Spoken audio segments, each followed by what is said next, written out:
Bonjour, je vais vous faire la dernière airbrush que j'avais acheté. C'est la compagnie Harder Steinbeck. C'est le modèle Ultra 2024. Ils ont fait ça pour leur anniversaire. Alors ça c'est le modèle Skin Mars. C'était quand on faisait la précommande.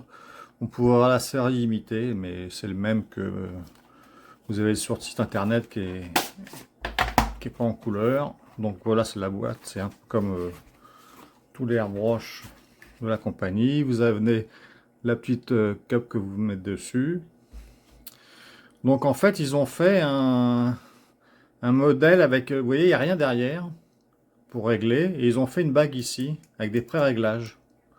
Donc c'est assez intelligent. Donc vous voyez, admettons, là il y a un mode prime. Donc si je veux faire mon primer, je me mets en prime. Et ça fait une restriction qui est normalement idéale pour ça. Ensuite de ça, vous avez la base. Donc votre couleur de base. Et ensuite, vous avez 1, 2 et 3. Donc le 3 étant le plus restrictif jusqu'à 1. Et bien sûr, vous avez le mode libre, disons, où il n'y a aucune restriction. Donc je trouve ça pas mal pratique parce que on a les réglages comme ça déjà et c'est vraiment bien. Il est simple, il est vraiment de la qualité très bonne. Bon après, je peux utiliser du Prime pour d'autres couches, hein. C'est pas une obligation, on fait ce qu'on veut, mais ça nous donne déjà une base. Bon bah souvent je suis en mode libre aussi, mais vraiment il est très bien. Alors le démontage est très facile, vous voyez, vous avez juste à enlever ça. Vous enlevez ça, puis voilà, vous avez la tête ici, puis c'est tout.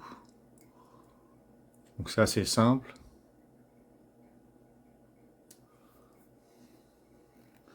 Et pour enlever l'aiguille, vous dévissez ici, vous retirez l'aiguille, c'est facile. Donc le remontage est aussi simple.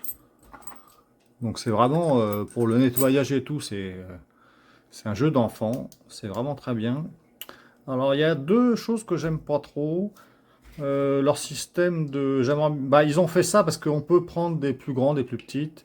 Mais il faut vraiment bien l'enfoncer, sinon des fois la peinture, elle vient sortir du tour. Et puis je sais pas si à long terme ça va bouger. Et il y a une chose que j'aime pas beaucoup, c'est la buse qui est, je trouve, trop étroite. Donc la peinture vient s'accumuler, et puis elle est un peu pénible à nettoyer. Donc j'aime pas du tout la buse. Je sais pas si... et puis je peux même pas aller sans parce que ça tient la tête intérieure. Donc je sais pas si ça peut changer ou pas, ça serait à voir. Mais sinon il est vraiment très bien. Alors c'est du 0,45, l'aiguille c'est gros quand même, donc vous ne ferez pas de la précision extrême, mais vous allez quand même faire beaucoup de choses. Je vais vous faire voir par exemple sur une tête de prédateur que j'ai fait. Vous voyez, j'ai fait ça avec lui, donc même le tour des yeux intérieurs, j'ai réussi à faire la précision pour le noir, la bouche, les dégradés, donc j'ai fait tout ça avec lui. Donc vous voyez, ça va très très bien pour ça. En fait, avant lui, j'avais acheté le CR Plus Infinity, qui est le top du top top, de chez eux. Donc j'avais acheté lui. Donc vous voyez, il vient avec deux aiguilles. Donc vraiment, c'est le top de l'airbrush. Mais depuis que j'ai lui, je m'en sers jamais. Parce que bah, lui, il fait tout ce que j'ai besoin. Le nettoyage est très facile, parce que je me dis sortir lui pour une peinture des fois 10 minutes, c'est un peu bon. Donc lui, il me fait tout ce que j'ai besoin. En fait, si j'avais eu lui avant lui, j'aurais jamais acheté celui-là. J'aurais juste acheté l'Ultra, ça me suffisait largement. Mais malheureusement, il est sorti comme un mois après que j'ai acheté l'autre. Donc voilà. Donc franchement, je vous le conseille. C'est un très très bon airbrush. La qualité est là malgré le prix. Vous allez vraiment vous faire plaisir. Merci.